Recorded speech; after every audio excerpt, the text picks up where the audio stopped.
با سلام بینندگان عزیز، برنامه اخباری آزادی از استودیوی مرکزی در شهر پراگ تقدیم شما از آن می شود. شالوی گلخوجه هستم. همراهتان. نخست سرخط موضوع برنامه امروز 29 دکبر. کارگران یک شرکت مشغول کار در نیروگاه روغن میگویند نیم سال باز معاش را ندیدند. مسئولان گفتند هر ماه حق مزد را میپردازند. در احاطه کوهسار ریاست حفظ محیط زیست دوشنبه پایتخت را از لحاظ آلوده شوی هوا آسیب پذیر میدانند. ساکنان نیز شکایت دارند.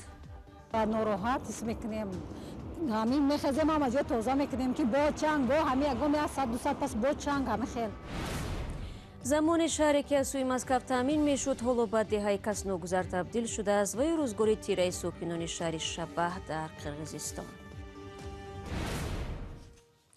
نزدیکان محمود اودینایف پس از 3 هفته دستگیر شدنش خبر دادند که او در بازداشتگاه موقتی رقم 1 دوشنبه نگهداری می شود. دوستان کل تاجیکستان روز 5 دکبر خبر داده بود که معاون رهبر حزب سوسیال دموکرات با اتهام اوباشی دستگیر شده است. بعد این مقامات درباره سرنوشتش اطلاعی نشر نکردند. میرنگار ریزوی و همسر اودینایف به رادیو آزادی گفت چند لحظه پیش برای او به بازداشتگاه غذا و دوا برده و به دست نوزیران سپرده است. به قول ریزوی و نوزیران بازداشتگاه درباره وضع سلامتی اودینایف که گفته می شود پایهایش جراحت دارند خبر ندادند. پیوندان محمود اودینایف میگویند تا حال نمیدانند که وی با وکیل مدافع تامین هست یا نه. ده کارگر شرکت عصری نور که در محل ساختمان نیروگاه روغن کار میکنند ادعا دارند نیم سال باز معاش نگرفتند. مسئولان عصری نور به رادیو آزادی قضیه را شرح ندادند، اما در جواب رسمی به شکایت بعضی از کارگران خود گفتند ماه به ماه و به محدودیت مزد را میپردازند. عبدالله اشورف موضوع را ادامه میدهد. با ادعای کارگران در شرکت عصری نور 160 نفر فعالیت داشتند و به سبب تأخیر در پرداخت معاش تاکنون 20 کس کار خود را قطع کردند. مدینه کنجایوا ساکن ناحیه شهرتوز روز 29 دکبر در صحبت با رادیو آزادی گفت همسرش تیمور کنجایف در شرکت عصری نور کار میکند و بار آخر به حساب بانکیش ماه ایون امسال پول گذاشته است. او گفت برای فهمیدن اصلی مسئله به نام راهبریت نیروگاه روغن نامه نوشتند و در جواب این را گرفتند. معاش کارگران برای ماه ینور امسال پرره و ماه فوریه 50% پرداخت شده است. با دریافت مبلغ از طرف فرمایشگر مزد کاری تیمور کنجایف پرره پرداخت خواهد شد. گفته می شود در این نامه. کنجایف میگوید بعداً مسئولان شرکت تا ماه ایون نیمه از ماه معاش شوهرش را دادند، اما نیم سال باز به حساب بانکیش چیزی نگذاشته است. کارگر دیگر شرکت عصری نور محمد سعید کریموف گفت 6 ماه می شود به معاش فعالیت دارند. هر هفته میگویند که معاش را میدهند، اقلا 30 یا 50% را. روزها میگذرد ولی مزد کار را نمیدهند و سببش را هم نمیگویند. وی افزود مزد کاریش از 2000 سامانی بیشتر است و آنها 15 روز یک ماه را در نقب نیروگاه میگذرانند. او میگوید با وجود نگرفتن معاش به فعالیت ادامه میدهد تا از این کار هم نماند. طاهر رحیموف رئیس شرکت عصری نور پس از شنیدن سوالهای رادیو آزادی طریق تلفن گوشی را گذاشت و به زنگ‌ها دیگر پاسخ نداد. او پیشتر در نیروگاه سنگتوده 1 کار میکرد و بعد از آغاز ساختمان نیروگاه روغن به اینجا آمد. بار اول نیست که کارگران شرکتی مشغول کار در محل ساختمان نیروگاه روغن از نگرفتن معاش شکایت میکنند. در ماه ایون امسال گروهی از کارگران نیروگاه شکایت کرده بودند که معاش 5 ماهه خود را نگرفتند. بعد آن قاهر رسولزاده سروزیر تاجیکستان که همزمان مسئول ساختمان نیروگاه روغن در حکومت است در حضور کارگران وعده داد به زودی معاش می شود، ولی کارگران عصری نور میگویند از آن زمان 6 ماه گذشت ولی وضع به طور مثبت تغییر نکرد. طرح نیروگاه روغن در زمان شوروی تهیه و کارهای ساختمانی آن همان وقت آغاز یافته بود. به دلیل جنگ شهروندی، نداشتن پول و هم مخالفت کشورهای پایان آب آسیای مرکزی، تاجیکستان نتوانست آن را تکمیل کند و تنها سال 2016 به ساختمان اساسی آن شروع کرد.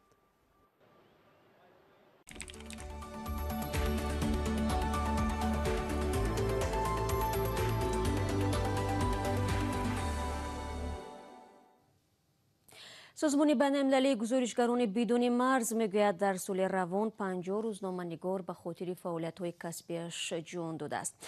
در گزارش افغانستان و پاکستان در بین کشورهای یاد شدند که در آن حیات کارمندان رسانه‌های خبری در خطر است. در افغانستان مسئولان قتل 5 ژورنالیست را تا حال معلوم نکردند. اما همکار ما مومن احمدی در گزارش خود میگوید که در این اواخر کارمندان قدرتی و دولتی نیز هدف حمله قرار میگیرند. روز دوشنبه بر اثر حمله بالای اتوبوس حامل کارمندان دولتی در شهر کابل یک کس فوتیده 13 نفر دیگر جراحت برداشتند. شاهدان عینی و افسران پلیس میگویند بمبگذار سوار دوچرخه خود را با اتوبوس حامل کارمندان اداره دولتی آمار و اطلاعات برابر کرد و همان زمان صدای ترکش بلند شد. طرفای دیگر بود که یک موتر از سایه مرکزی میخواست که از پل گذرگاه عبور کنه و در جریان عبور بود که یک دانه بایسکلکی در نزدیکش خود رساند. نزدیک هم نوش پل دور کرده بود که همینجا یک گرمبس صدا آمد و در مرسیدس همی کارمندای سایه مرکزی بود که همو بسیاریشان اوگار شده بودند و چند نفرش بسیار یک حالت وخیم به خود داشتند. تا حال کسی مسئولیت انفجار را بر دوش نگرفته است. طبق گزارش‌های رسیده دیروز یک بمب مگنیتی در اتوبوس افسران امنیتی هم ترکیده بود ولی در این حادثه کسی جراحت نبرداشته است. سر از ماه سپتامبر هیئت‌های حکومت افغانستان و طالبان افغان راه‌های ختم جنگ 19 ساله افغانستان را بررسی دارند ولی این کشور همانا با خشونت روزافزون مواجه می‌باشند. هفته‌های اخیر حملگران بمب‌های خرد مگنیتی استفاده می‌برند. اکثریت طالبان را مسئول این حمله می‌شمارند. شما برنامه خبری رادیو زودی رو تماشا دارید و برمیگردیم به تاجیکستان. مقامات توجیک به نشاندادهای سازمان والتس ایر پالیوشن که وضع آلودگی هوای شهر دوشنبه را خطرناک گفته است پاسخ دادند. بخش اکولوژی حکومت دوشنبه میگوید هرچند ارزیابی این سازمان تنها به یک گوشه پایتخت مربوط است ولی با این وجود افزایش واسطه‌های نقلیات و واردشوی پیوسته طوفان چنگ از ایران و پاکستان به هوای دوشنبه تاثیر منفی میرساند. علیشیر ظریفی و امرالدین اولیموف موضوع را پیگیری کردند. سامانه سازمان والتس ایر پالیوشن که وضع آلودگی هوا در شهرهای جهان را به طور آنلاین همه روزه نشان می‌دهد، هوای شهر دوشنبه را آلوده و خطرناک بازگویی کرده است.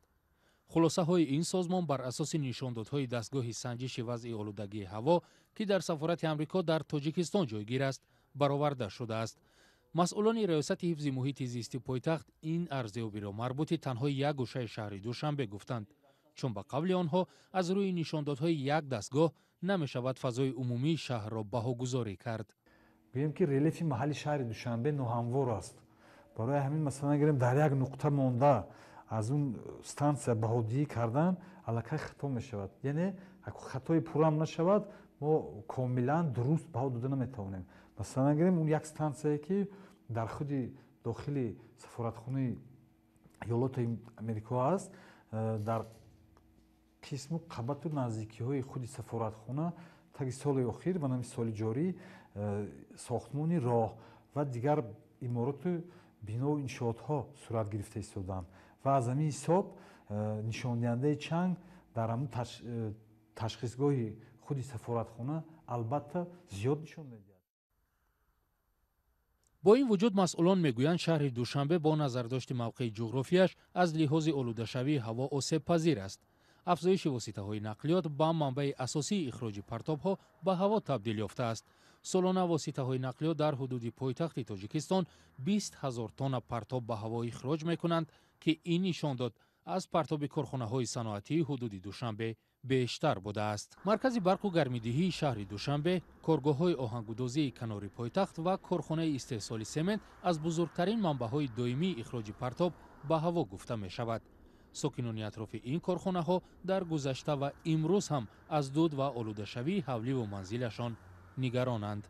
خیلی همون کی نمیفورد چنگ هیچ که در البته نمیفورد ناراحت است میکنیم همین میخزیم هم از تازه میکنیم که با چنگ با همین اگه 100-200 پس با چنگ همین خیلی چنگ هسته این همی آزی با کمتر تازه با میشده هم خیلی اومن یک معموی هست коршиносон мегӯянд ба мушкили олудашавии ҳаво бояд аз нигоҳи техникӣ таваҷҷӯҳи бештар шавад. шаҳри душанбе дар баландии 800 метр аз сатҳи баҳр воқеъ аст. ба тасвири бисёриҳо мавқеи шаҳри душанбе ба гунаи дегдонест ки аз се самт дар иҳотаи кӯҳсор қарор дорад ва вазидани бодҳо аҳёнан эҳсос мешавад. гузашта аз ин ба гуфтаи коршиносон, тоҷикистон дар самти ҳаракати хокбодҳо аз қисмати ҷанубии қораи осиё ва шимоли африқо қарор дорад ва ба ин далел ҳамасола дар фасли тобистон рӯзҳои зиёди хокбориш дар ин кишвар мушоҳида мешавад. сокинони як деҳаи баландкӯҳи қирғизистон ки дар наздикии марз бо чин воқеъ аст, аз мақомот мехоҳанд минтақаи онҳоро бо интернет пайваст кунад. ҳоло ба хотири дастрасии хонандагон ба баъзе аз манбаъҳо фаъолон ба макотиби минтақа корти махсус оварданд. сокинони деҳаи баландкӯҳи Энилчек дар қирғизистон ки онро чун шаҳри шабаҳ ҳам меноманд, дар чӣ шароит зиндагӣ доранд? Ба гузориши ҳамкорони мо таваҷҷӯҳ кунед. дар ин деҳа раҳбарон ва афроди мансабдор зиндагӣ мекарданд. ҳоло дар ин деҳ як теъдоди ками сокинон мондаанд. қаблан Энилчекро шаҳр меномиданд.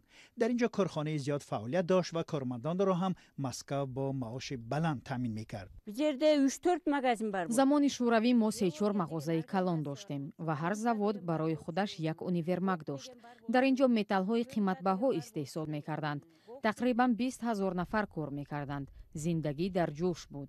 Энилчек дар марз бо чин ҷойгир аст. барои ба инҷо омадан бояд аз кумитаи марзбонӣ иҷозатнома гирифт ва ҳамчунин 5 соат роҳи душворгузару хатарнокро тай кард.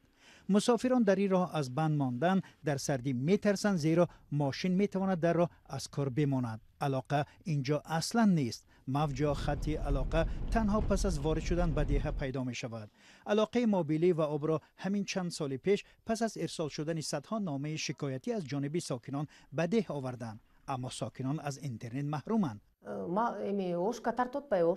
инҷо фақат мавҷи як ширкати мобилӣ мегирад. ба мо аз ноҳия зангзада хабарҳоро мегӯянд.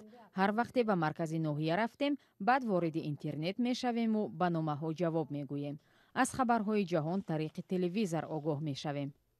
ба телевизор ҳам сокинони ин деҳ дар чанд соли ахир дастрасӣ пайдо карданд. то ин вақт хабару ҳодисаҳои кишвару ҷаҳон ба сокинони ин деҳ аз доҳон ба доҳон мерасид. با توجه به این همه ده انیلچک را شهر مرده و شهر شبح مینامند. مدیر مکتب حمام نو و حاجتخانه های نفساخت مکتب را نشان میدهد. در نزد مکتب باغچه برای کودکان خردسال هم تأسیس دادند تا به انجام رسیدن بینای کلان باغچه کودکان خردسالان به اینجا می آیند.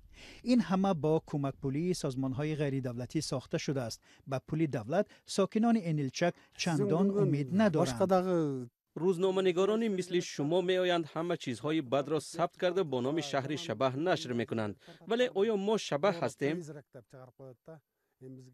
پس از با آب و علاقه تامین شدن دیها برخی از عائله های جوان دوباره به انیلچک کوچ بسته ایستادند. تو آمدن من در دیها معلمی زبان انگلیسی نبود. معلمی زبان روسی این فن را به کودکان درس میداد. البته آدمان حیران میشوند که ما چی طور به اینجا آمدیم. میگویند که به نزدیکی اینجا با اینترنت پیوست می شود. خیلی خوب می شد. ولی با بوای رسیدن فرزندان اولان و نیلی به احتمال زیاد از اینجا می روند. زیرا در انیلچک تنها مکتبی ابتدایی فعال است. خوانندگان صنف‌های بالایی را ساکنان مجبورند به دهه‌های دیگر فرستند. حالا یگانه امید ساکنان این ده به استحصال کان است. با باوری آنها تنها با برقرار کردن استحصالات می شود دیه را دوباره زنده کرد. پلیس شهر قونیای ترکیه گروه جینویی را بازداشت کرده است که به تشکیل فاحشه‌خانه مشغول بودند. بنا به نوشته نشریه ترکی هوریت، کارمندان پلیس 26 دکبر بعد 2 ماه نظارت 5 فرد را دستگیر نمودند که 12 زن را با تهدید به تنفروشی مجبور می‌کردند. هنگام بازداشت از گمانبران 2 تفنگچه و مواد مخدر دریافت شده است. در میان زنان آزاد شده 11 شهروند ازبکستان و 1 شهروند ترکیه نیز هست. طور معلوم شد شهروندی بازداشت شده ازبکستان با وعده جای کار شناسنامه‌های زنان را گرفته آنها را به تنفروشی مجبور می‌کرده است. دوستان عزیز، فرصت برنامه ما اینجا به پایان میرسد. اخباری از این بیشتر را در سامانه رادیو آزادی زیرنشانی www.azodi.org بخوانید و چون همیشه نوارهای روز در صفحه آزادی ویدیو در یوتیوب گذاشته می شود. عزیزان فراموش نکنید که فردا همه شما را با خبرهای نو و تازه منتظریم. خود را احتیاط کنید و خدا نگهدارد.